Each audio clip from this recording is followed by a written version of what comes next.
வணக்கம் தோழர்களே, நான் உங்கள் லாயர் குமரவேல். எல்லாரும் எதிர்பார்த்திருந்த 5 இயர்ஸ் பிஏஎல்எல்பியோட கட் ஆஃப் மார்க் வந்து ரிலீஸ் பண்ணிட்டாங்க. இப்போ வந்துட்டு கவர்மெண்ட் ஸ்கூலில் படித்த 7.5% கோட்டா வந்துட்டு அதோட கட் ஆஃப் மார்க் வந்து ரிலீஸ் பண்ணியிருக்காங்க. இது வந்து 6th-லேருந்து 12th வரைக்கும் கவர்மெண்ட் ஸ்கூலில் படித்தவங்களுக்கு மட்டும்தான் வந்துட்டு இந்த கட் ஆஃப் மார்க் வந்து எலிஜிபிலிட்டி ஆகும். இந்த கட் ஆஃப் மார்க்கில் நீங்கள் வந்துட்டு செலக்ட் ஆகிறவங்களுக்கு வந்துட்டு எந்த ஃபீஸும் கட்ட தேவையில்லை. குறிப்பிட்ட ஃபீஸ் மட்டும் கட்டினா போதும். அதுவும் வந்துட்டு வேவர் ஆஃப் பண்ணிவிடுவாங்க. இவங்க வந்து எல்லாமே ஃப்ரீயாகவே படிக்கலாம். ஹாஸ்டல்லேருந்து எல்லாமே வந்து ஃப்ரீ தான் இவங்களுக்கு.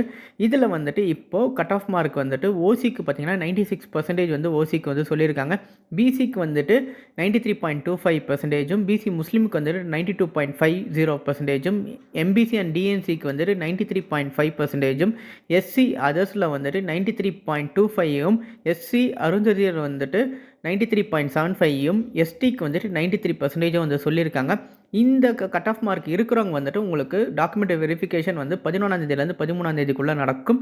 அலாட்மெண்ட் ஆர்டர் வந்துட்டு 18ஆம் தேதி வந்துட்டு உங்களுக்கு அலாட்மெண்ட் ஆர்டர் வரும். இது மூலிமா நீங்கள் வந்துட்டு செலக்ட் ஆகிறவங்களுக்கு வந்து ஃபீஸு இல்லை. இதை வந்துட்டு எல்லாருக்கும் ஷேர் பண்ணுங்கள். யார் யாரெல்லாம் வந்து அப்ளிகேஷன் ஃபார்ம் போட மாதிரியே வந்துட்டு கிளிக் பண்ணியிருப்பீங்க. எனக்கு 75% வந்து கோட்டாவில் வந்து நான் எலிஜிபிலிட்டி ஆகிறேன், நான் கவர்மெண்ட் ஸ்கூல் தான் படிச்சிருக்கேன் அப்படின்னு சொல்லியிருந்தீங்கன்னா அவங்களுக்கு எல்லாருக்கும் இமெயில் வந்திருக்கும். அந்த இமெயிலை செக் பண்ணுங்கள். இந்த மார்க்குள்ளே இருக்கிறவங்களுக்கு வந்துட்டு கன்ஃபார்மாக இன்டர்வியூ வந்து அட்டன் பண்ணுங்கள். ஆன்லைனில் உங்களுக்கு வந்து சீட்டு கிடைக்கிற வாய்ப்புகள் நிறைய இருக்குது. லாட்டை சப்ஸ்கிரைப் பண்ணுங்கள், பக்கத்தில் இருக்க பெல் பட்டன் கிளிக் பண்ணுங்கள். இந்த வீடியோ வந்து உங்கள் ஃப்ரெண்ட்ஸுக்கு எல்லாருக்கும் ஷேர் பண்ணுங்கள். யார் யாராவது லா காலேஜுக்கு வந்து அட்மிஷன் போட்டு கவர்மெண்ட் ஸ்கூலில் படித்தவங்களுக்கு இருக்கவங்களுக்கு இந்த வீடியோ வந்து ரொம்ப யூஸ்ஃபுல்லாக இருக்கும். நன்றி, வணக்கம், தேங்க்யூ.